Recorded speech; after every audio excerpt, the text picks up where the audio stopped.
की हो जोस्तजू क्या,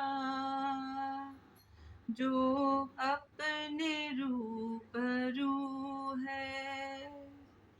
उसकी हो जोस्तजू क्या, जो अपने रूबरू है।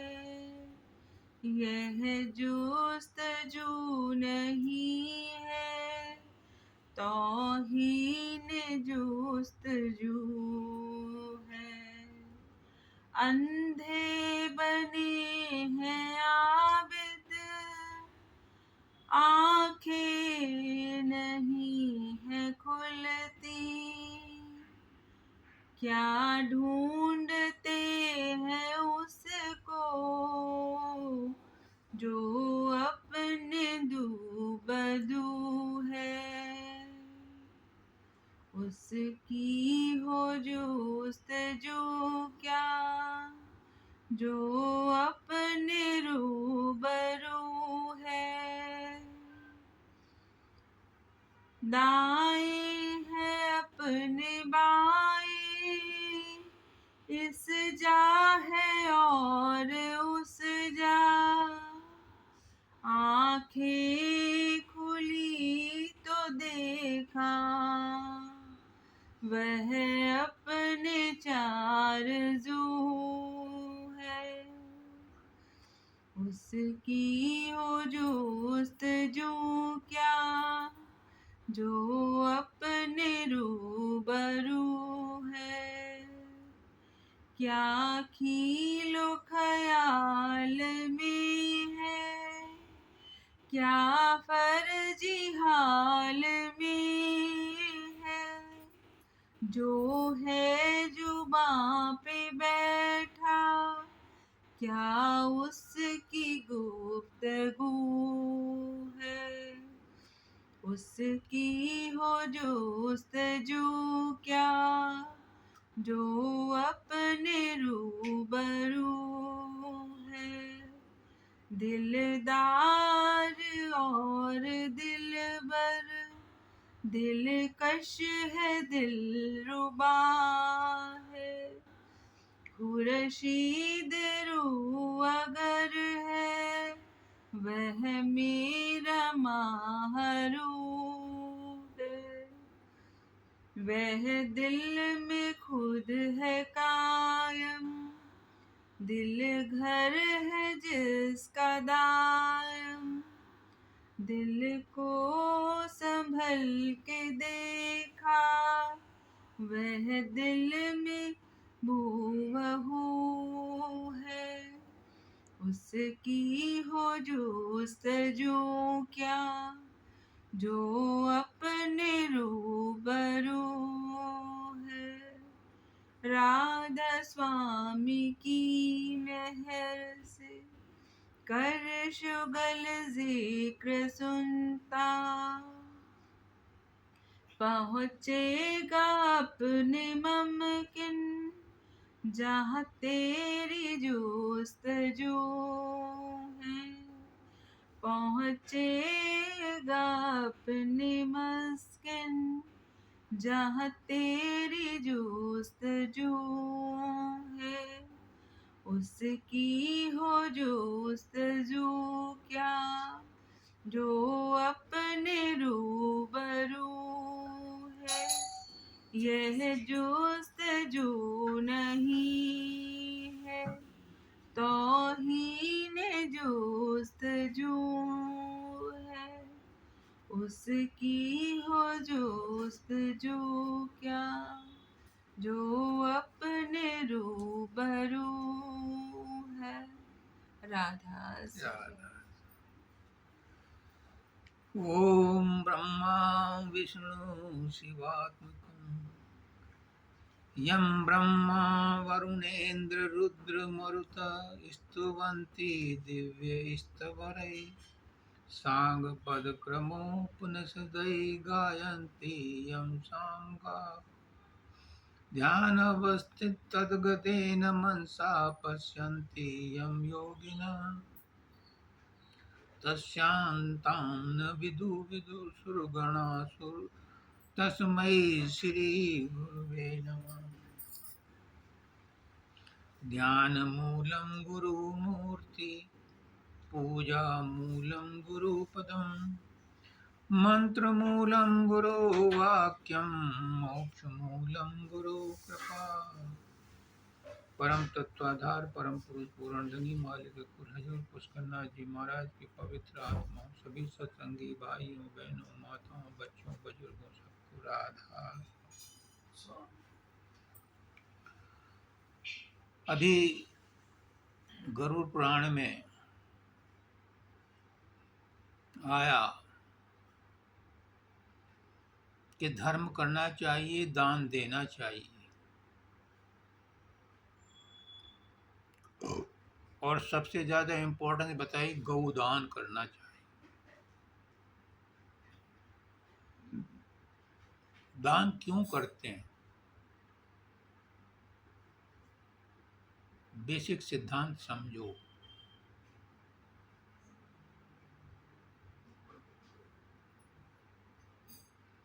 जो देता है उसे मिलता है, जो नहीं देता उसे नहीं मिलता। पहली बात तो ये है। दूसरी बात है कि हम संसार में आए,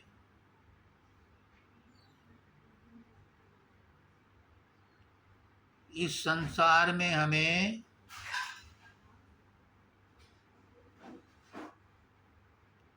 माँ ने दूध पिलाया, बाप ने मेहनत करके धन कमाया, खाना खिलाया, पृथ्वी ने अन्न उपजाया, हमें खड़ा रहने के लिए जगह दी, स्थान दिया,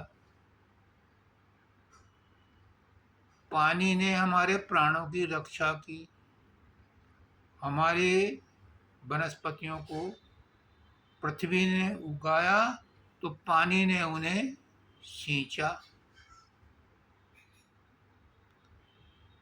अग्नि ने सूर्य ने ताप दिया। अगर ताप ना होता तो यहाँ कोई भी चीज पैदा ना होती, हम भी ना होते।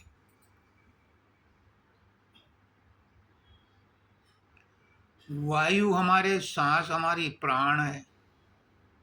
एक सेकंड के लिए भी हम बिना वायु के, बिना सांस के रह नहीं सकते।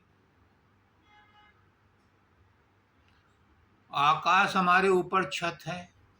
अगर आकाश ना हो, ब्लैक होल हो, तो कहाँ टिकेगा? आकाश नहीं होगा तो ब्लैक होल ही है, नहीं? तो इस आकाश ने उस ब्लैक होल को ढक रखा है फिलहाल, तो इसीलिए हम सब जिंदा हैं इसकी छत्र छाया में। और ये सब वो प्रकृति, वो भगवान जिनसे 5 चीजें बनी हैं, ये भगवान से बनी है, हमें सब कुछ मुफ्त में दे रहा है। बादलों ने कभी टैक्स भेजा, टैक्स का बिल भेजा? सूरज ने कभी अपनी रोशनियों का टैक्स भेजा, बिल भेजा? वायु ने कहा कभी कि मेरा इतना कर्जा हो गया, दे दो? आकाश ने कभी कहा? धरती ने कभी कहा? नहीं कहा। ये अनंत काल से हमें फ्री में सब कुछ दे रहे हैं। कोई डिनाई कर सकता है? तो जब ये हमें फ्री में दे रहे हैं और हम इस काबिल हो गए बड़े होकर के, अपने पैरों पर खड़े हो गए, कमाना लगे, क्या हमारा फर्ज नहीं है कि हम इसे कुछ दें? हम प्रकृति की शक्तियों को कुछ दें, हमारा फर्ज नहीं बनता? बनता है। इसीलिए वेद शास्त्रों में कहा है कि अपनी कमाई का 10% दान दो, क्योंकि इन्होंने तुम्हें अब तक बड़ा किया, सब कुछ बनाया, तो तुम्हारा फर्ज है कि जब तुम कमाने लगे तो उसमें से कुछ दान दो। आप कहेंगे कि 15% तो इनकम टैक्स काट लेता है, हमारा 10% में से ही कंट्रीब्यूशन हो गया। वो भी तो दान ही है जी, हाँ वो भी तो दान ही है। हाँ, है वो भी दान ही, लेकिन वो दान तुम्हारी इच्छा से इच्छा नहीं का गया, ये फर्क है। वो कंपल्सन है। ये तो 25% वाले भी हैं, 30%, मुकेश तो शायद 30% में होगा, उससे ज़्यादा वालों में भी होंगे, कारपोरेट का तो ज़्यादा टैक्स है। तो ये तो बाय फोर्स लिया जा रहा है, तुमने अपनी तरफ से क्या दिया? दान जो इच्छा से है, दान तो अपनी इच्छा से है, बाकी तो आपने अपनी इच्छा से क्या दिया? अब आप कहोगे लाओ जी हम इनको कैसे दान दें? हम प्रकृति की शक्तियों को कैसे दान दें? तो उसके लिए पुराणों में, शास्त्रों में कहा गया है कि किसी गरीब को, किसी भूखे को, किसी प्यासे को, किसी बीमार को दवा दिलवाओ, पानी पिलाओ, खाना खिलाओ। हमारे यहाँ बाबा फकीर थे, एक सरसों एड़ी का चीफ इंजीनियर, जैसे आपके वो रिटायर हुए ना चीफ इंजीनियर से, इलेक्ट्रिसिटी से, जी हैं? डायरेक्टर। हाँ, तो वो भी ऐसे ही रिटायर हुआ था आइडियल से ही, और चीफ इंजीनियर था, और आज का नहीं, सन 62-63 की बात है। तो वो बाबा फकीर के पास गया कि मेरे पास बहुत कुछ है, आइडियल वालों को पेंशन भी अच्छी मिलती है और प्रोविडेंट फंड भी बहुत मिलता है, उसके बाल बच्चे भी सही वेल प्लेस थे, तो मुझे सब कुछ प्राप्त है, लेकिन मन की शांति नहीं। बाबा फकीर ने कहा कि तेरे घर में कौन कौन है? तो उसने बताया कि मेरी बहन है, वेल टू डू है, मैं वेल टू डू हूँ, मेरे बच्चे ये हैं, एक छोटा भाई है, वो आर्थिक रूप से कमज़ोर है, उसके 3 बेटियां हैं। तो बाबा फकीर ने नस पकड़ ली कि तू अपने भाई की बेटियों की शादी कर दे और एहसान मत जताना, उनके लायक लड़का ढूंढ करके उनकी तीनों की शादियां कर दे। उसने 1-2 साल में तीनों की शादियां कर दी, क्योंकि गुरु की आज्ञा थी। फिर वो आया तो बाबा फकीर ने पूछा क्या हाल है? का बड़ा शांत। क्यों? क्योंकि जिसकी तुम मदद करते हो, तुम उसको, डिलीवरी मैन को शिकंजी पिलाते हो, तुम भूखे को रोटी खिलाते हो, तुम गाय को चारा खिलाते हो, तुम किसी गरीब को दवाई दिलवाते हो, तुमने उसकी मदद करी थी। जाने कितनों की मदद करती है? वो थी ना पहले, क्या नाम, काम वाली, उसका हस्बैंड मर गया था।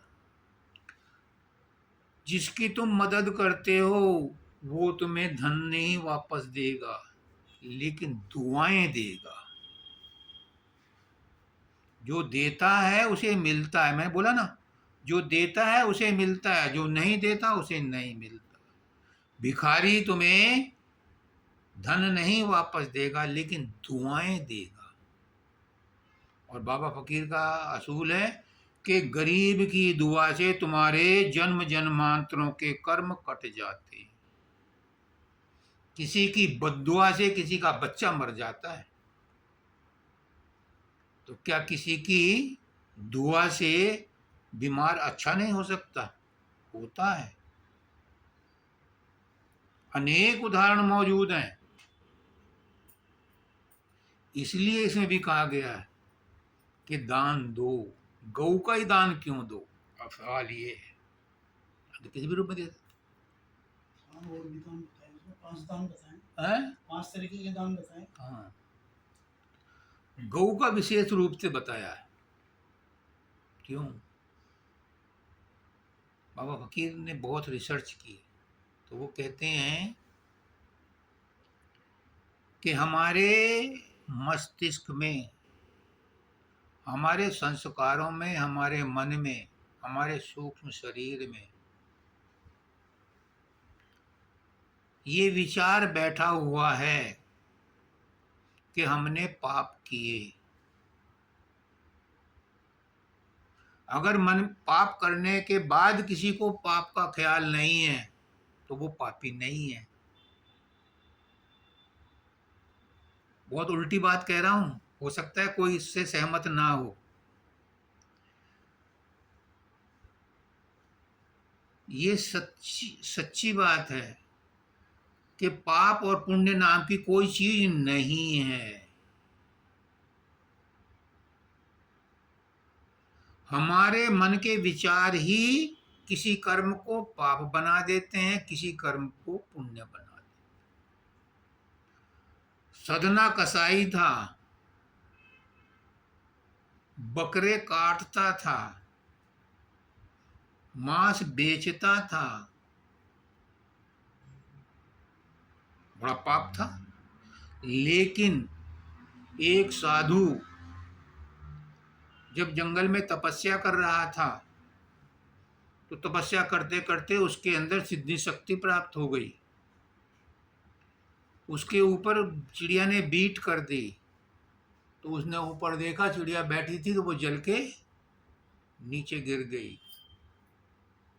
उसे और अहंकार हो गया। वो गांव में गया और उसने अलग जगाई, माई भिक्षा दे। तो जो औरत थी, वंदिता थी, वो अपने पति की सेवा कर रही थी। उसे देर हो गई भिक्षा देने में।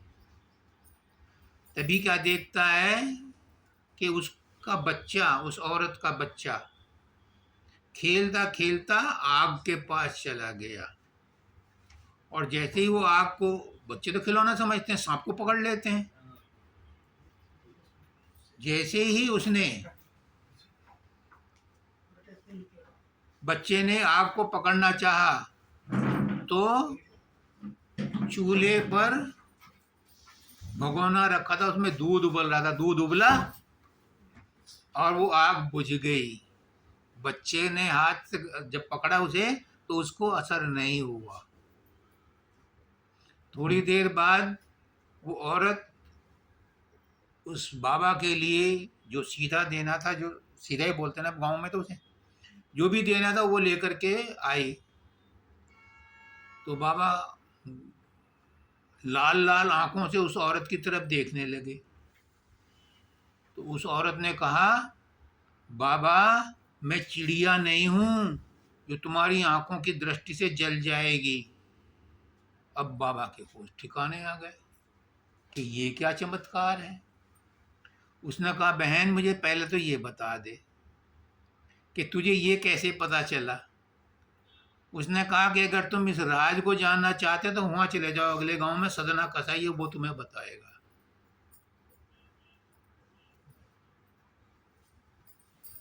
अब वो तो तड़प रहा था कि ये मेरा राज इसे कैसे पता चल गया। सामने चमत्कार तो देख लिया कि बच्चा आग में हाथ लगा रहा है, वो बुझ गई, इसमें कुछ तो शक्ति है, ये पतिव्रता है। लेकिन वो उसके मुंह से सुनना चाह रहा था। तो उसने कहा कि तो अगर सुनना है तो वहाँ चले जाओ अगले गांव में, वहाँ सदना का है, वो बताएगा। अब उनने पूछता पाछता वहाँ गया तो लंबी लाइन लग रही थी और वो अपना धो धो करके काट काट करके उनको बेच रहा था। पहले तो उसे घृणा हुई, लेकिन फिर सच्चाई का पता करना था तो इसलिए धैर्य रखा और एक पेड़ के नीचे खड़ा रहा। जब भीड़ खत्म हो गई तो उसके पास गया। तो उसने देखते हुए साथ कहा, तो मैं उस माई ने भेजा है। अब वो और चकित हो गया कि यार ये कौन सा इनके पास इंटरनेट कनेक्शन है कि इन दोनों को आपस में पता चल रहा है। उनके तो टेलीफोन में नहीं होते थे, मोबाइल तो थी, दूर की बात थी। खैर, तुम जो पूछना चाहते हो मैं घर बताऊंगा। घर आया, नहाया धोया, कसाई था, माँ बाप को नहलाया धुलाया, बीमार थे, खाना बनाया, उन्हें खिलाया अपने हाथ से। और तब साधु बाबा से कहा अब पूछो क्या पूछना चाहते हो। उसने कहा मुझे पूछने की जरूरत ही ना रही। तो पाप और पुण्य नाम की कोई चीज नहीं है। ये परमात्मा की दृष्टि में परमात्मा ने पाप और पुण्य अलग अलग नहीं बनाए। हमारे मन की भावना ही एक काम को पाप बना देती है, दूसरे काम को पुण्य बना देती है। उसने देख लिया कि ये घृणित काम करता हुआ भी पुण्य आत्मा है, परमात्मा इसके अंदर झलक रहा है। और तूने थोड़े दिन तपस्या क्या कर ली, तुझे चमत्कार क्या हो गया कि तू उसके अंदर पागल हो गया। उसे उससे शिक्षा मिली। तो पाप और पुण्य हमारी अपनी दृष्टि में, परमात्मा की दृष्टि में कोई पाप पुण्य नहीं। लेकिन हमारे कर्म किसी भी सतपुरुष के वचनों से, उसकी दुआ से कट जाते हैं, ये सच्ची बात, इसमें कोई दो राय नहीं। कहते हैं कि कोई कितना ही बीमार हो, मृत्यु शैया पर हो, किसी सत्य पुरुष की सद्वाणी, उसके दर्शन उसके ऊपर पड़ जाएं, उसके सारे कर्म कट जाते।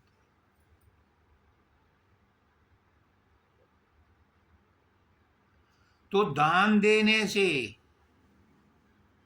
गौ के दान की बात आ रही थी कि गौ का दान पर क्यों जोर दिया गया। क्योंकि हमारे बचपन से ही ऐसे संस्कार बन गए हैं कि गौ को हम माता मानते हैं, पवित्र मानते हैं। तो गौदान करने से जब पूंछ उसके हाथ में दी जाती है तो उसके विचार, पापों के विचार बदल जाते हैं कि अब तो मुझे माँ, गौ माता की पूंछ पकड़ ली मैंने, ये मुझे बैतरनी से पार करा देगी। सिर्फ इसी विश्वास के कारण, इस विचार के बदल जाने के कारण उसको वैतरणी का दुख नहीं सहना पड़ता, यमराज के पास नहीं जाना पड़ता, क्योंकि उसका विचार बदल गया। अंत मतासो गता, अंत समय में इसने उसको राधा स्वामी कहलवाया। अंत समय में तो वो कहाँ गया, राधा स्वामी धाम ही गया। राधा हमारी आत्मा, स्वामी हमारा परमात्मा, तो आत्मा और परमात्मा एक, तो वो राधा स्वामी धाम गया, क्योंकि इसने अंत समय मुझे वो याद दिलाया। तो गौ का दान भी इसीलिए दिया जाता है, और दान भी इसीलिए दिए जाते हैं कि उसने त्याग की वृत्ति अपना ली। उसे ये संस्कार मिला कि ये दान देने से तेरा कल्याण होगा। तो अंतिम समय में, अंत मतासो गता, अंत समय में जब ये विचार उसके मन में आ जाता है तो पुराने सारे कर्म जल जाते हैं। वो ताकते रहते हैं, क्यों क्यों क्यों, बहुत बड़ा क्यों है। ये सब कुछ जो भी घटना घट रही है, जो भी पाप के और अच्छाई के विचार हैं, ये कहाँ रहते हैं, इनका जन्मदाता, इनका रिकॉर्ड कीपर कौन है। मन चतुष्ट, मन बुद्धि चित्त अहंकार। चित्रगुप्त कहाँ है, चित्रगुप्त चित्त में है। बुद्धि उलझी रहती है, सुलझी रहती है, अनिर्णय की स्थिति में रहती है, और मन चंचल रहता है, वो दौड़ता रहता है, भागता रहता है। और अहंकार इन तीनों को मिलकर के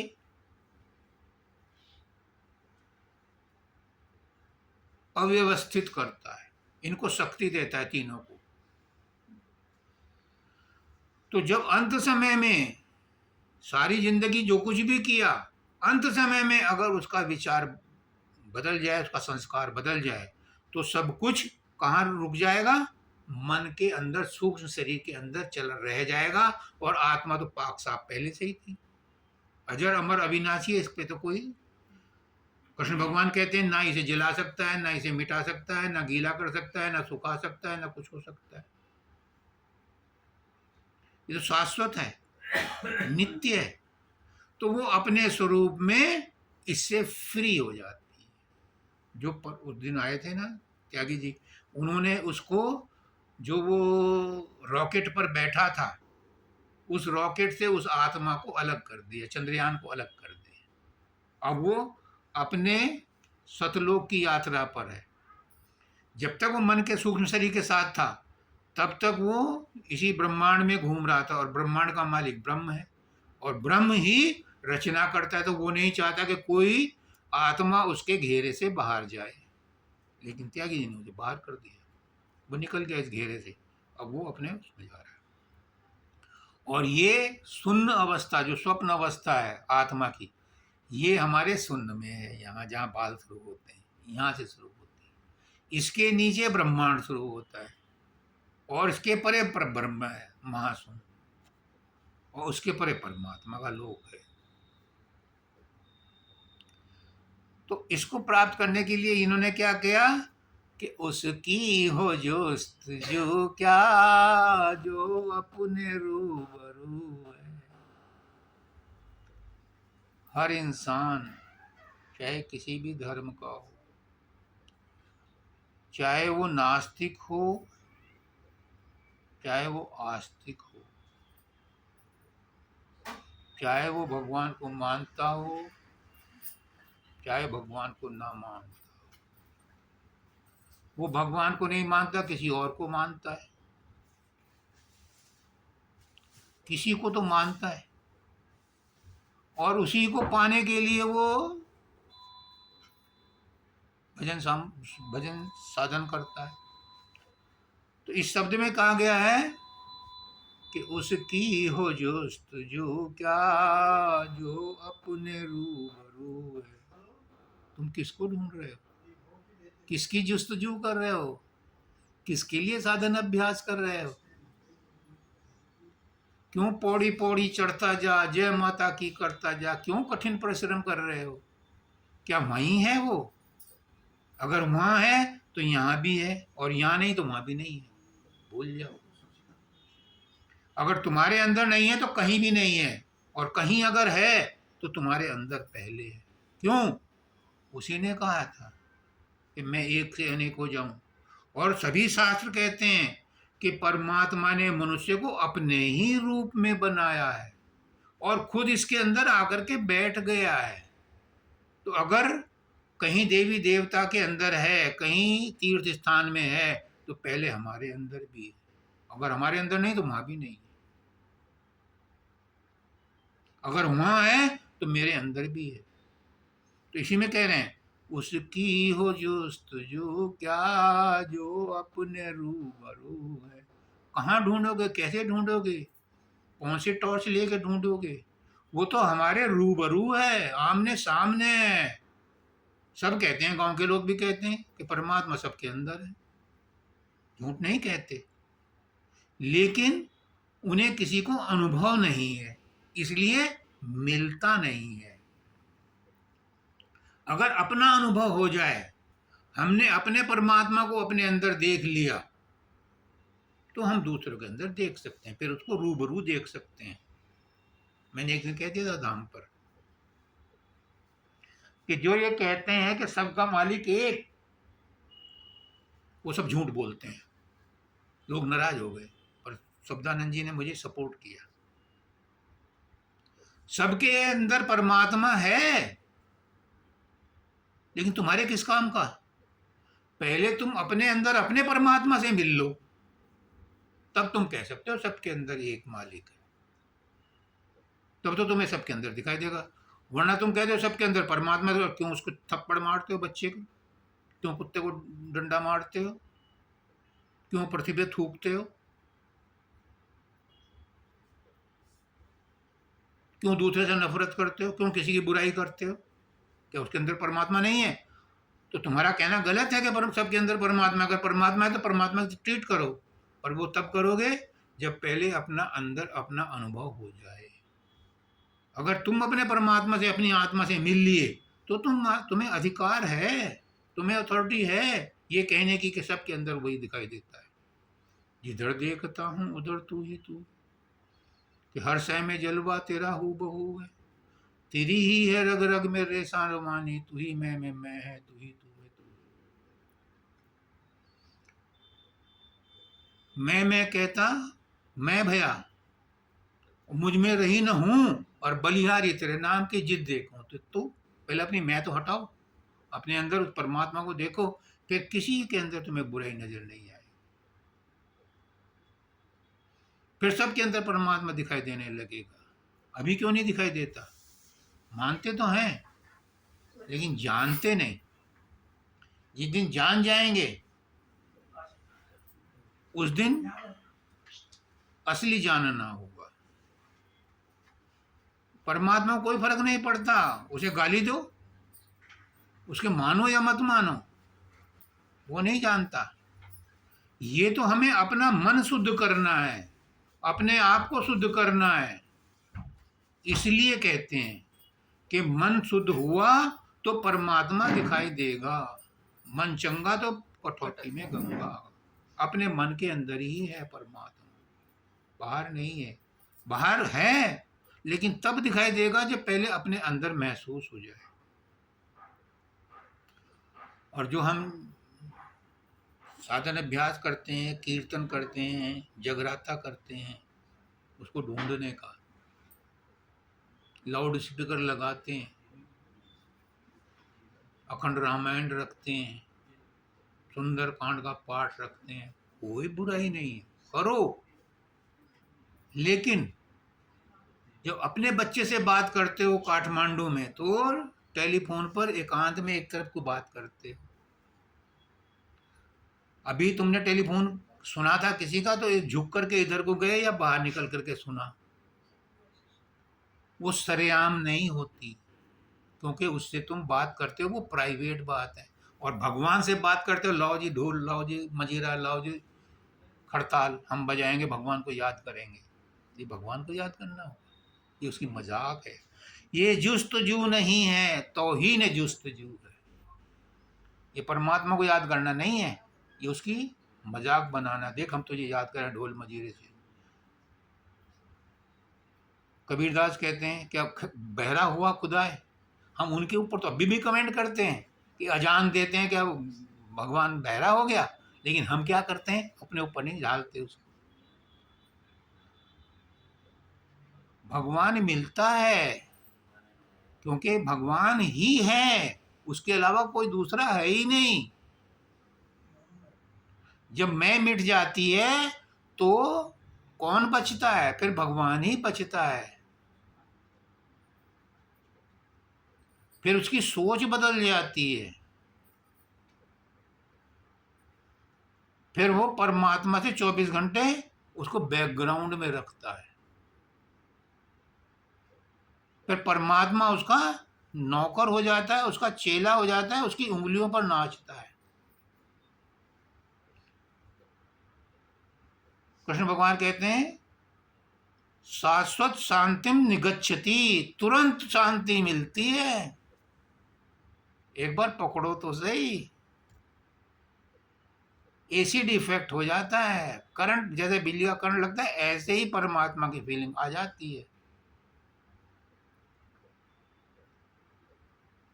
ये कहती है कि मैं जब साधन करती हूँ तो ऐसा लगता है कि मैं उसमें घुस गई, फिर धक्का मार देता है और मैं वहां तक नहीं पहुंच पाती। क्यों? क्योंकि अभी मन पूरी तरह से साफ नहीं है, निर्मल नहीं है। जिस दिन मन साफ हुआ तो न पर्दा रहा न पर्दा नसी। एक पर्दा है अनानियत का, हम भी उसको देखेंगे। जब पर्दा अनानियत का हट गया तो पर्दा रहा न पर्दा नसी, फिर दूसरा कोई रहा ही नहीं, फिर हम रह गए, फिर परमात्मा ही परमात्मा रह गए। जब तक मैं हूं तो तू नहीं है। प्रेम गति यति सागरी तामे दो न समाए। जब तक मैं हूं तब तक वो नहीं है। मैं मिटी और वही है सबके अंदर, सब कुछ प्रकट वही है, अपने अंदर ही नहीं सबके अंदर फिर वही नजर आएगा। अंधे बने हैं आबिद, जो पूजा पाठ करते हैं सब अंधे हैं। आंखें नहीं है खुलती, वो देखते नहीं इस बात को। पूजा पाठ करते हैं 24 घंटे, 5 वक्त की नमाज भी पढ़ते हैं। अब एक स्त्री थी, अपने पति से मिलने जा रही थी, और अकबर जो है जंगल में लश्कर लगा हुआ था उसका, तो वो अपना नमाज पढ़े। कपड़ा बिछा करके जहाँ नमाज का हो, और वहाँ अपना नमाज पढ़ रहा था। वो औरत भागी हुई गई अपने पति से मिलने के लिए, तो उसके कपड़े पर पैर रखती हुई चली गई। उसको बड़ा बुरा लगा। जब वो लौट के आई तो उसने कहा, ए गुस्ताख लड़की, यहाँ आओ। जी हजूर, जब मैं नमाज पढ़ रहा था तो तुम मेरे इस कपड़े को छूती हुई क्यों निकली? उसने कहा, मैं तो भौतिक पति के प्रेम में अंधी थी, मुझे कुछ दिखाई नहीं दिया। मुझे पता चला था कि मेरा पति मिलिट्री में, उसकी फौज की टुकड़ी जा रही है, तो मैं उससे मिलने के लिए बेतहाशा भागी। पर तुम तो भगवान की बंदगी कर रहे थे, तुम्हें कैसे पता चल गया कि मैंने तुम्हारे उसको छुआ? इसका मतलब तुम भगवान से जुड़े नहीं हो, तुम फालतू की वो करे। जब मैं इंसान के प्रेम में इतनी अंधी हो गई, तो क्या तुम खुदा के प्रेम में अंधे होकर के मेरे इसको देख सकते थे? अकबर को समझ में आ गई बात। हमें कब आएगी हमें नहीं पता। क्या ढूंढते हैं उसको जो अपने दू बदू है, जो हमारे सामने बैठा है उसे क्या? मैं कहने लगूं बंदिता को बुलाओ, अरे बंदिता तेरे सामने बैठी है, क्या बुलाओ उसे? भगवान को कहाँ बुलाओगे? भगवान तुम्हारे सामने है। मैं का पर्दा हटा दो। वो दाएं भी है, बाएं भी है, यहाँ भी है, वहां भी है। आंखें खुली तो देखा वो अपने चार सूर। जब अंदर की आंख खुल जाती है, जब मन की आंख खुल जाती है, तो वो नजर आता है। क्या है वो 4 लाइनें जो मैंने बताई थी एक दिन? बिल्कुल जरूरी।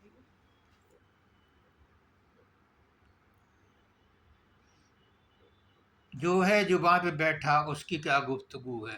जो जुबां पे बैठा हो, बोलो। मिली नर देह तुमको, बनाओ काज कुछ अपना। पचो मत आए इस जग में, जानियो रैन का सपना। सुनो, कहते हैं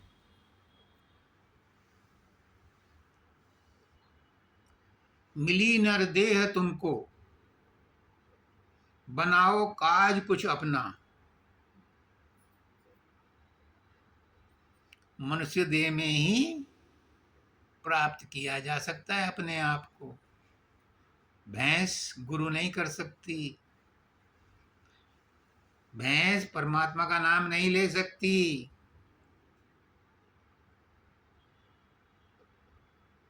पचो मत आए इस जग में, जानियो रैन का सपना।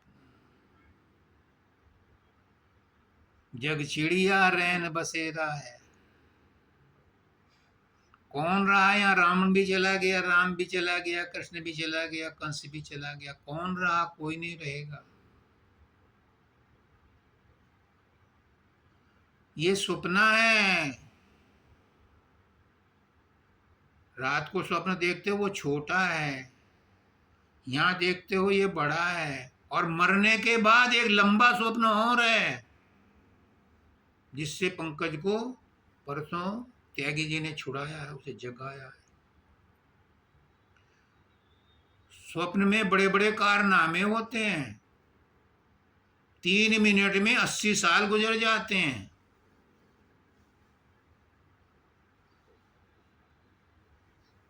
बाबा फकीर ने बताया उनकी लड़की ने 3 मिनट का स्वप्न देखा और 80 साल की घटनाएं घट गई, कट गई। स्वप्न में बड़ी जल्दी कर्म कटते हैं। तो इस जग में आकर के इस स्वप्न को लंबा क्यों करते हो? जागो। देह गे सब झूठा है, ये घर भी झूठा है। नेपाल में पिछले साल 2-3 साल पहले वो आया था भूकंप, सारे मकान खंडर हो गए। यहाँ आया था गुजरात में भुज में, सब मटिया मेट हो गया था। और वैसे ही कौन सा रहने वाला है। आज हम जो हमारे बीच से निकल जाता है उसके नाम जितने भी एफडी होती हैं, इतने मकान होते हैं, अपने नाम लिखवा लेते हैं। बैंक वाले भी करते हैं ये काम, रजिस्ट्रार के यहाँ भी नाम चेंज होते हैं। कहाँ रहेगी तुम्हारी संपत्ति? धीरू भाई अंबानी की, मुकेश के, अनिल के पास आ गई, इनके बाद इनके बच्चों के नाम आ जाएगी। बोलिए। तो ये परमानेंट नहीं है किसी का नाम। कोई सोचे कि मेरी प्रॉपर्टी मेरी है, मेरा गेह, मेरा घर मेरा है, देह मेरी नहीं है, यही छोड़नी पड़ेगी, तो इस देह के साथ जितने संबंध है ये भी छोड़ने पड़ेंगे। पचो मत आए इस जग में जानियो रहन का सपना, देह गे और सब झूठा, भरम में काहे को कपना। जीव सब लोभ में भूले, काल से कोई नहीं बचना। जलेंगे आग में निस दिन बहुरी, भोगेंगे जन्म मरना। ये शाश्वत है, ये सत्य है, ये सबके साथ होता है। लेकिन हर आदमी सोचता है कि जो मरा है वो ही मरा है, मेरा नंबर नहीं आएगा। आएगा सबका, लेकिन भुलाने की कोशिश करते हैं। जब बच्चा कोई पूछता है ना, शुभ शुभ बोल, मृत्यु की बात मत कर, उसके ऊपर भी बंदिश लगा देते हैं। जबकि उसे बता देना चाहिए पहले ही कि जीवन और मृत्यु दोनों स्वप्न हैं, दोनों ड्रामा है, दोनों नाटक हैं, सच्चाई नहीं है। सच्चाई एक ही है, सदगुरु नाम ठिकाना है। वो परमात्मा ही एक सच्चाई है, वो आत्मा ही एक सच्चाई है। उसको कोई सोचता नहीं, उसको कोई देखता नहीं। क्यों? मैंने बोला था कि हमारे व्यक्तित्व के 3 अंग हैं, स्थूल शरीर, सूक्ष्म शरीर और कारण शरीर। स्थूल शरीर को सब जानते हैं, 5 कर्मेंद्रियों को भी जानते हैं। ज्ञानेंद्रियों के बारे में कम ज्ञान है, लेकिन अनुभव रोज करते हैं। सूक्ष्म शरीर के बारे में, मन के बारे में किसी को नहीं पता। हाँ, जब विचार उठते हैं, गुस्सा आता है, भावना पैदा होती है, कल्पना होती है, तो कुछ कुछ उससे मुलाकात हो जाती है सूक्ष्म शरीर से, मन से। लेकिन कारण शरीर के बारे में कोई नहीं जानता। कारण शरीर क्या है?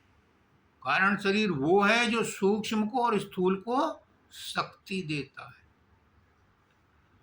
बिना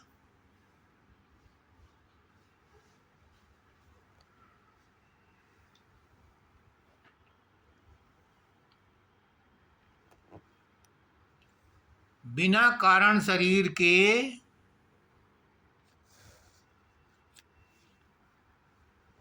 सूक्ष्म शरीर और स्थूल शरीर काम नहीं कर सकते। अब पूछो कारण शरीर क्या है? नाम तो सुन लिया, पर कारण शरीर है क्या? कारण शरीर है प्रकाश। इसीलिए कहते हैं कि आत्मा प्रकाश स्वरूप है। कोई और डेफिनेशन नहीं है आत्मा की। वो प्रकाश स्वरूप है। और एक प्रकाश बाहर में है, एक प्रकाश अंदर में। बाहर के प्रकाश से सारी प्रकृति बनती है, और अंदर के प्रकाश से सूक्ष्म शरीर और स्थूल शरीर बनता है।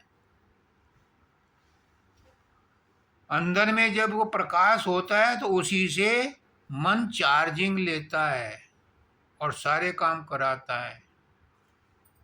अगर आत्मा ना हो तो शरीर शरीर नहीं कहलाता, शव कहलाता है। जो प्राण है वही उस प्रकाश का अंग है। प्राण निकल जाती है, आत्मा निकल जाती है, वो प्रकाश निकल जाता है तो शरीर शव हो जाता है। उस कारण शरीर के बारे में कभी किसी का ख्याल नहीं गया। साइंटिस्ट भी अभी स्थूल शरीर के ऊपर इन्वेस्टिगेशन कर रहे हैं। 40-50% तक स्थूल शरीर को जान पाए हैं। सूक्ष्म शरीर के ऊपर खोज हो रही हैं। 10-20% इसके बारे में जान पाए हैं। सोनोलॉजी के बारे में तो अभी किसी को पता ही नहीं। अभी तो प्रकाश में, कारण शरीर में ही कोशिश कर रहे हैं प्रकाश को देखने की, ऊर्जा को, गति को देखने की, उसको नापने की, उसके प्रभाव को देखने की, अणु परमाणु को देखने की, इलेक्ट्रॉन प्रोटॉन को जानने की। इसके परे जो महाकारण है, जो सोनोलॉजी है, जो शब्द विज्ञान है, उसके बारे में तो अभी साइंटिस्टों को बहुत कम पता है। 2-4 आदमी हैं। एक आइंस्टीन था, एक गैलीलियो था, एक ऑगस्टीन था। इन लोगों ने थोड़ा थोड़ा अनुभव किया था। उसके बारे में संतों ने बहुत रिसर्च की है, ऋषियों मुनियों ने बहुत रिसर्च की है। तभी तो उन ऋषियों मुनियों को आकाशवाणी होती थी। शब्द ही तो था जो वो सुनते थे, कहते थे कि ये वेद है, ये कुरान है, ये इंजील है। क्या था वो आकाशवाणी, वो शब्द, वो पवित्र आत्माएं सुनती थीं। उस समय भी था। अब संतों ने उसको प्रकट किया है। शब्द ने रची त्रिलोक की सारी, उसी शब्द से ही सब रचना हुई है।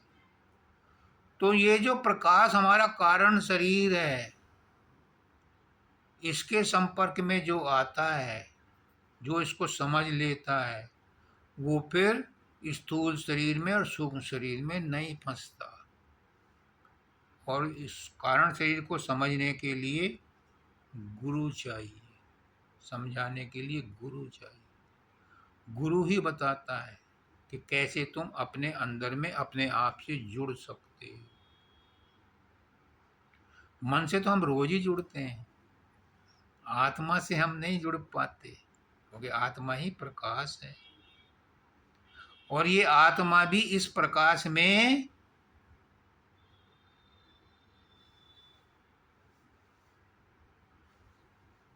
धूल धपाल में फंस गई है।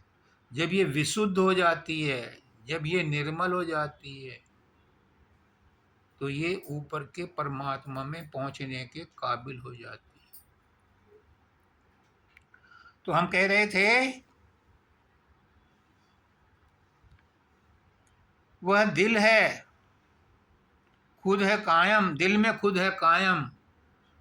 वो परमात्मा सबके अंदर कायम है, मौजूद है। उसने अपने आप को हम सबके अंदर स्थापित कर रखा है।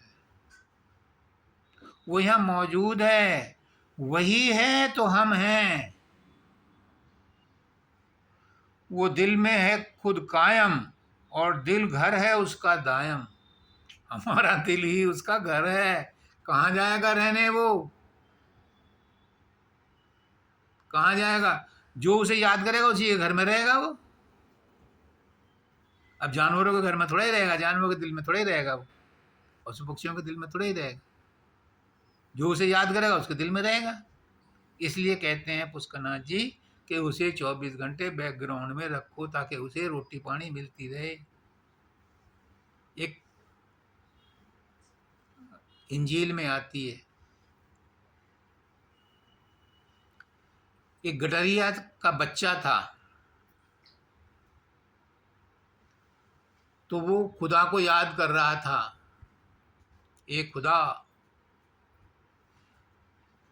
पता नहीं कितने दिन से नहीं नहाया, तेरे जूं हो रखी होंगी, कपड़े गंदे हो रखे होंगे, पता नहीं तुझे रोटी मिली है कि नहीं मिली है, मुझे अपने पास बुला ले, मैं तेरी कुछ सेवा कर लूँ, मैं तुझे नहला दूंगा, तेरे कपड़े बदल दूंगा। अपनी भाषा में वो घुटने टेक करके खुदा को याद कर रहा था। वहां से एक पादरी गुजरा। पादरी ने कहा, ये क्या कर रहा है? कि खुदा से प्रार्थना कर रहा हूँ। ऐसे होती है प्रार्थना? उसने वो रटी रटाई प्रार्थना जो उसमें थी बाइबल में, उसको बता दी। और वो लड़के ने देखा, याद करने लगा तो भूल गया। तब तक वो जा चुका था पादरी। अब लड़का जो है भागा, और भागा क्या, वो हवा में उड़ रहा है। उस पादरी ने देखा ये कौन सा प्लेन वो आ रहा है, रॉकेट, इतने नीचाई पर। तो वो आकर के उसके पास खड़ा हो गया, बाबा बाबा आपने जो प्रार्थना बताई थी वो मैं भूल गया, दोबारा बता दो। तब तक ऊपर से आकाशवाणी हुई, ओ पादरी के बच्चे, तुझे पादरी किसने बनाया है? एक तो मेरा असली भक्त है, वो अपने अब शब्दों में अपनी प्रार्थना कर रहा था, मुझसे बात कर रहा था, तूने उसे भी बहका दिया। तुझे कैसे मुक्ति मिलेगी? तूने तो एक मेरा भक्त था जो अपने शब्दों में मुझे याद कर रहा था, उसे भी तूने बहका दिया। और देख कैसे आया, तू चलकर दिखा दे जरा, इतने दिन से पादरी पना कर रहा। अब पादरी के होश खराब। उसने कहा, बेटा जो तू याद कर रहा था वही तेरी प्रार्थना सच्ची है, तो मेरे बकाए में मत आइयो। जो प्रार्थना तुम कर रहे हो उसी हिसाब से करते रहो अपने ढंग से, क्योंकि आपके शब्दों में जो प्रार्थना होती है वो ओरिजिनल होती है। रटी रटाई प्रार्थना परमात्मा के पास नहीं जाती। भक्त कौन सी रटी रटाई प्रार्थना करता है? जब तक वो रटी रटाई प्रार्थना और भजन गाता है वो मीरा नहीं बन सकता। मीरा के भजन गा के कोई मीरा नहीं बनी। गोपियों ने कौन सी प्रार्थना रटी हुई थी? उधो पागल कैसे हो गया? ज्ञान देने पहुंचा था। जब उनकी स्वाभाविक भक्ति देखी, उनका प्रेम देखा, तो ज्ञानी भी भक्त हो गया। ये भक्ति ऐसी चीज है, ये छूत की बीमारी है।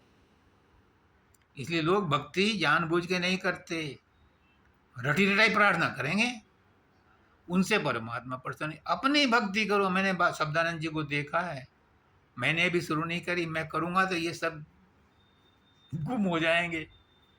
मैंने देखा है उन्हें और मैं करूंगा शुरू। आज डिक्लेयर कर रहा हूं, मैं करूंगा शुरू। मैंने देखा है, मतलब इतनी उच्च अवस्था में थे वो, तब भी वो अपने सब। एक दिन घुस गया था मैं उनके कमरे में, माता जी भी बाहर थी, रसोई में थी। रसोई और कमरा उनका एक ही था पहले, बीच में थोड़ा सा दीवार थी। वो कैसे फोटो के सामने, चारों पांचों फोटो के सामने रोते हुए बिलखते हुए कहते हैं, मुझे छोड़ के चले गए। रो रो के कहते हैं। वो अपने शब्द, क्या उनको और प्रार्थना याद नहीं थी? शब्द सागर कितने शब्द याद थे उन्हें। सार बच्चे ने कितने शब्द के कितने मधुर गाने से गाते थे, लेकिन वहां गाना नहीं गा रहे थे, वो अपनी आवाज में नहीं गा रहे थे, आत्मा की आवाज में रो रो करके गा रहे थे। वो प्रार्थना वहां तक पहुंचती है,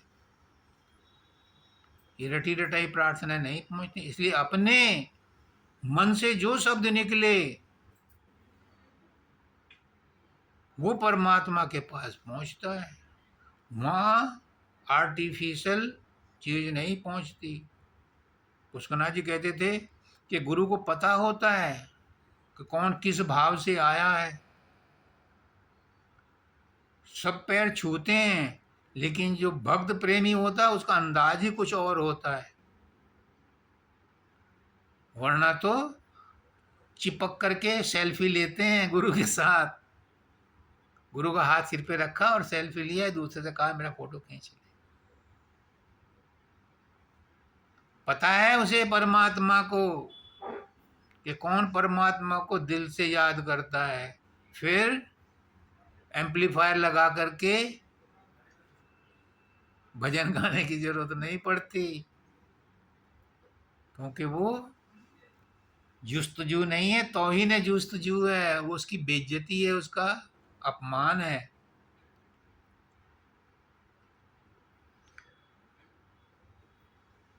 दिल को संभल के देखा व दिल में मुंह बम हुआ।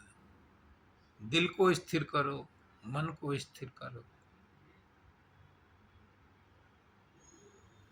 मन मेरा निर्मल भया जैसे गंगा नीर, और पाछे पाछे हरि फिरे, कहत कबीर कबीर। जब मन निर्मल हो जाता है, दिल में वो मुंह ममू जैसा का तैसा, हम जैसा प्रकट हो जाता है। तू हुआ मेरा तो देख मैं भी तेरा हो गया।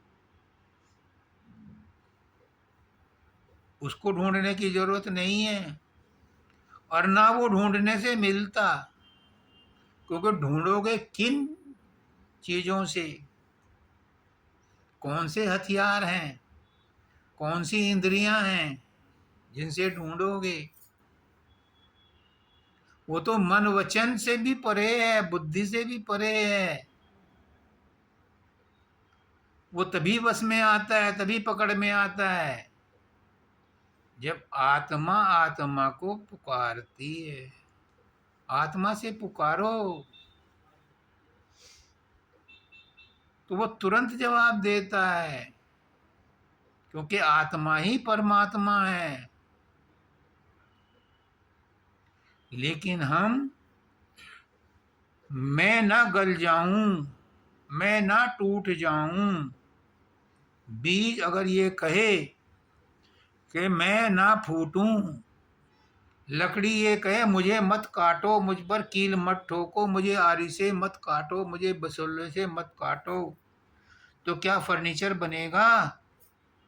फिर वो फायरवुड ही बन के रह जाएगी, फिर लकड़ी जलाने के काम आएगी।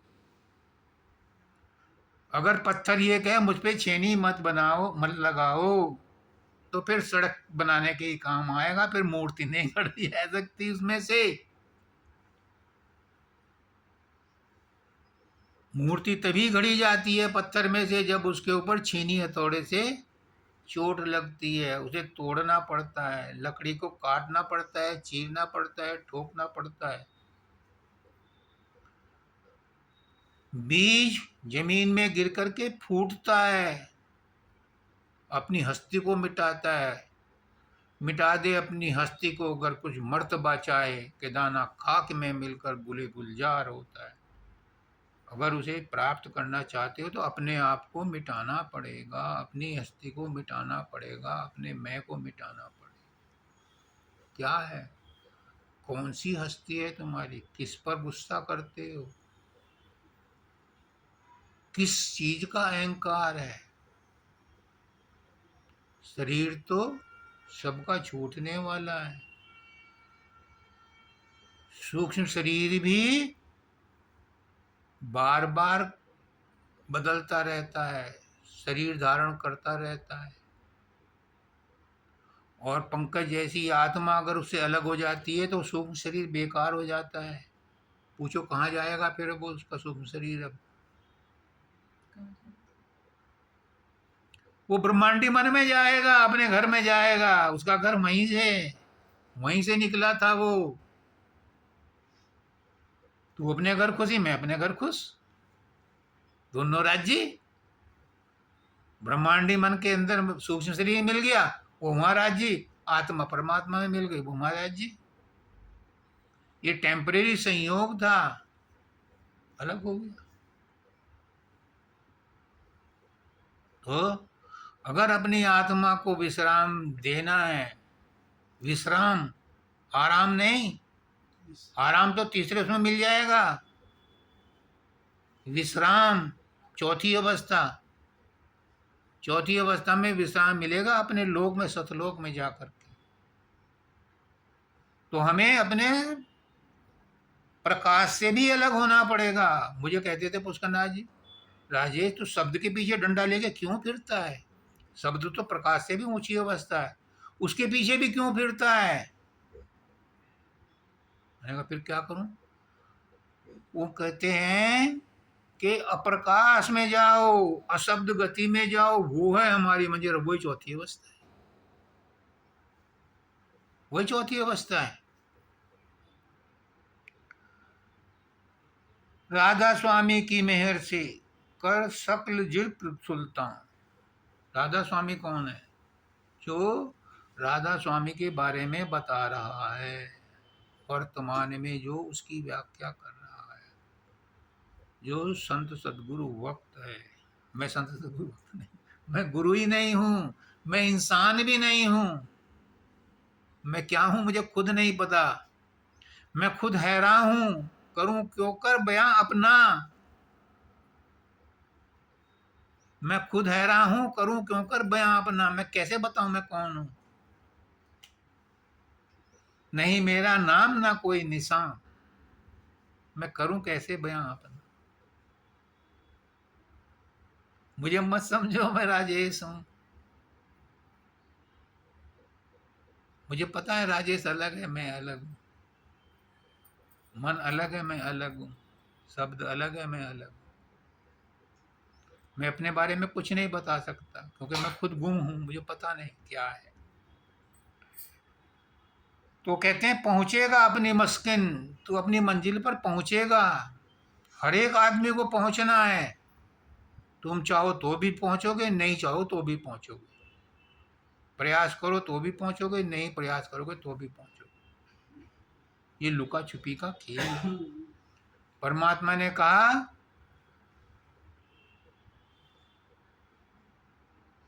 मैं छुपता हूं, तुम मुझे पकड़ लो। बच्चे खेलते, हम तो गांव में थे, तो बच्चे गांव में और कोई लूडो फूडो तो होती नहीं थी, लुका छुपी का खेल हुआ करता था। कभी साल में घुस गए, कभी किसी में घुस गए, और वहां से आवाज ढूंढो। अब वो जो दीवार की तरफ मुंह करके खड़ा होता था उनको ढूंढता था, लुका छुपी का खेल कहते थे इसे। तो परमात्मा ने कहा कि मैं छुप रहा हूं, तुम मुझे ढूंढो। और चतुर्युगी भीग जाने, कितने चतुर्युगी भीग गई, हम उसे ढूंढ रहे हैं, वो नहीं मिलता। फिर वो कहता है महाप्रलय में तुम थक गए, अब मैं तुम्हें ढूंढता हूँ, और महाप्रलय करता है, सबको अपनी गोद में ले लेता है। फिर उसके बाद उसकी इच्छा होती है अब मैं फिर छुपता हूँ, तुम मुझे पकड़ लो। और हम आए पड़े हैं और हम उसे ढूंढने की कोशिश कर रहे हैं, उसे नहीं ढूंढ पा रहे, क्योंकि अपने प्रयासों से हम नहीं ढूंढ सकते। वो जब ढूंढेगा, उसकी जब दया मेहर होगी, तभी वो हमें दर्शन देगा, हमारे प्रयासों से दर्शन देगा। एक बार क्या हुआ, परमात्मा ने कहा, पहले भी मैंने कहा था लेकिन अब फिर बताना पड़ रहा है, कि मैंने इंसान को इतना चतुर, इतना होशियार, इतना अक्लमंद बना दिया, इतना इंटेलिजेंट बना दिया कि ये मुझे चैन नहीं लेने देगा। अब मैं कहाँ रहूं? तो देवताओं ने कहा, किसी ने कुछ कहा कि तुम तो क्षीर सागर में हो, तुम्हें क्या फर्क पड़ता है। अब नहीं, ये पनडुब्बी बनाएगा और मुझे सागर में भी ढूंढेगा। किसने कहा फिर शिव शंकर के पास कैलाश पे चले जाओ। अब नहीं, ये जूते पहन के एवरेस्ट पे भी जाएगा, मुझे वहां भी नहीं चैन लेने देगा। फिर चांद पे चले जाओ। अब नहीं, ये चांद पे भी जाएगा, ये मुझे इतना सातिर हो गया, इतना इंटेलिजेंट हो गया, मुझे वहां भी नहीं छोड़ेगा।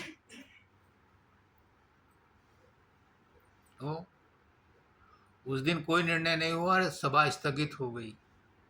अगली सभा में जब बैठे तो पुरानी सभा का वो पढ़ना पड़ता है, पिछली मीटिंग का कार्यवाही पढ़नी पड़ती है। तो परमात्मा ने कहा कि वो मत पढ़ो, अब इतना टाइम मैंने और बात किया था, क्यों ना पढ़े, यही तो हमारा परंपरा है, पढ़ा तो जाएगा ही। अब नहीं, मैंने जगह ढूंढ ली है। कहाँ ढूंढी है? अब मैं इंसान की खोपड़ी में रहूंगा, वो सब जगह ढूंढेगा, अपनी खोपड़ी में नहीं ढूंढना। परमात्मा आज तक हमारी खोपड़ी में बैठा, कोई मतलब नहीं। इसमें कहा गया है कर जिक्र सुल्तान, सूरज शब्द योग का साधन कर, तब तो यहां पहुंचेगा अपनी मस्किन। उसको पहुंचने का रास्ता भी बता दिया। जो गुरु से दीक्षा लेकर के साधन अभ्यास करता है, गुरु कोई एक नहीं है, सब आदमी गुरु हैं। जब सब आदमी परमात्मा है, सब आदमी गुरु नहीं है, सभी आदमी परमात्मा है। यूं तो सब चीज परमात्मा की है, परमात्मा का ही रूप है, लेकिन इंसान को परमात्मा ने विशेषकर अपने ही रूप में बनाया, तो हर इंसान के अंदर परमात्मा मौजूद है। वो बात दूसरी है कि वो उससे गाफिल है, वो उसकी तरफ गुफ्तगू नहीं करता, उसकी तरफ देखता नहीं, अपनी तरफ पहचानता नहीं अपने आप को। अगर अपने आप को पहचान ले तो इंसान खुदा है। जाहिर में वो खाक है मगर खाक नहीं है। अब जलवों की खता क्या जो दिखलाई नहीं देते, खुद देखने वालों की नज़र पर, हमारी ही नज़र पाक नहीं है, हमारी नज़र में ही धोखा है। हम अपने आप को ही नहीं पहचानते तो दूसरे को क्या पहचानेंगे। ये परमात्मा का रूप है, ये परमात्मा का रूप है, वो परमात्मा, सबके अंदर परमात्मा दिखाई दे रहा है। मुझे दिखाई दे रहा है, तुम्हें ना दिखाई देता, तुम्हारी नज़रों का कसूर है। मुझे दिखाई दे रहा है, सबके अंदर पूर्ण रूप से झलकता हुआ पूर्ण परमात्मा। जितने भी संत महात्मा हुए हैं पूर्णता को प्राप्त हुए थे। अभी चिन्मय मिशन की बात कर रहे हैं, चिन्मय आदमी कौन था? महापुरुष था, महाचैतन्य था। अब राधा स्वामी की बात करते हैं, कितने डेरे बन गए, इसीलिए आए थे डेरे बनाने। कोई गुरु डेरा बनाना नहीं आता, उनके फॉलोअर्स बना लेते हैं। फॉलोअर्स में उतना आत्मज्ञान होता नहीं तो वो कट्टरपंथी हो जाते हैं। ब्यास वाले उनकी नहीं सुनते, आगरे वालों की, आगरा वाले उनकी नहीं सुनते, और उन्हीं की क्यों, उसके बाद तो जाने कितने लोगों में डिफरेंस हो जाता है। कितने मिशन चल रहे हैं। विवेकानंद का मिशन अलग है, बौद्धों का अलग है, इसका अलग है, उसका अलग है। सबकी एक ही, सबका एक ही ज्ञान है, व्यक्त करने के साधन अलग अलग हैं, कहने का तर्ज बयां डिफरेंट है, पर एक ही सत्य को कहते हैं सब। पर जिन्हें अनुभव नहीं है वो आपस में द्वैत रखते हैं, एक दूसरे को ऊंचा नीचा, घटना बढ़ना कहते हैं, एक दूसरे को घटिया कहते हैं, बुरा कहते हैं, बुराई करते हैं। उन्हें ज्ञान नहीं है, सब एक ही मत है, क्योंकि परमात्मा सबके अंदर, तो परमात्मा ही एक मत है। लेकिन परमात्मा ने जानबूझकर विविधता बनाई है। पांचों उंगलियां एक सी नहीं बनाई, एक पेड़ के दो पत्ते एक से नहीं है, दो फल एक से नहीं है, कुछ ना कुछ उनमें डिफरेंस है। जानबूझ के उसने विविधता की है ताकि अलग अलग नामों से पुकारा जा सके। उसने जानबूझ के विविधता बनाई है, लेकिन उन विविधता के बीच में एक आत्मता की डोर वो खुद बैठा है बना करके। फूल की माला है, हर फूल अलग अलग साइज का है, लेकिन माला के बीच में जो धागा है उन सबको एक बनाए हुए। ऐसे ही परमात्मा भी हम सबके बीच में एकता स्थापित करके रखे हुए। अगर हम अपने आप को पहचान ले तो बराबर वाले फूल को भी पहचान लेंगे कि हाँ, इसके अंदर भी वही परमात्मा। किसकी क्या है? तो उसके लिए जरूरत भी नहीं है जुस्तजू करने की, पर बिना जुस्तजू के भी नहीं मिलता। कुछ तो करना पड़ेगा। गुरु तो अपना काम कर रहा है, परमात्मा तो अपना काम कर रहा है, वो सबको अपनी गोद में लेगा, लेकिन उसकी इंतजार कब तक करोगे? अभी तो कलयुग के भी 5,000 6,000 साल ही बीते हैं, 4 लाख साल बीतने, तब तक तो सड़ जाओगे। आगे आगे तो और जुल्म का जमाना आ रहा है। इसलिए ये मौका मिला है, अभी अपने आप को पहचान लो और इस दुनिया को टाटा बाय बाय कह के निकल जाओ पतली गली से। आगे आने वाले दिनों में तो और ज्यादा दिक्कतें आएंगी। आदमी आदमी को खाएगा, अभी भी खा रहा है। कितना कष्ट होता है लोगों को, दूसरे का हक छीनने का बड़ा मजा आता है। और मैं कहता हूं कि जो हक छीन रहा है वो अपना ही हक छीन रहा है, देने वाले को दर्द हो रहा है तो उसी का। तुम्हारे पास कहां से आया था? तुम क्या आए थे? जब बच्चे बन के आए थे तो हाथ में कुछ लाए थे? कुछ नहीं लाए थे। और जब जाओगे तो कुछ ले जाओगे? कुछ भी नहीं ले जाओगे। तो जो लेना देना, छीनना झपटना है, हक मारना और हक देना है, ये भी सब ड्रामा है, ये भी सब नाटक है। जब तक जिंदा है तब तक मेरा मकान तेरा मकान, मेरी गाय तेरी गाय, मेरा बेटा तेरा बेटा, कोई किसी का रिश्तेदार नहीं है, सब जुड़िया संजोग है। परिवार ऐसे ही बनाया गया है। जिनके लेन देन के रिश्ते पिछले दिनों में, पिछले जन्मों में अधूरे रह गए थे, उन्हें पूरा करने के लिए है। समझो सच्चाई को। हम यहाँ के वासी नहीं हैं तो लेन देन किसका, नफा नुकसान किसका, राग द्वेष किससे, आसक्ति मोह किससे? यहाँ के तो हम रहने वाले नहीं, हम तो परदेसी हैं, यात्रा में आए हैं। तो यात्रा में कैसी किसकी दुश्मनी? ट्रेन में मिलते हैं, प्लेन में मिलते हैं, हाय हेलो हो गई, जब स्टेशन आया उतर के चल दिए। क्यों? वहां तो समझ आती है, लेकिन वहां भी लोग नंबर नोट करके बाद में उनको कांटेक्ट करते हैं। करते रहो।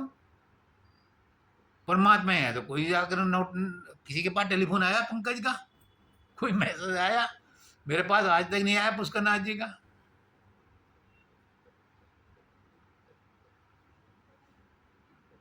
कोई नहीं भेजता, कितना ही सगा क्यों ना हो।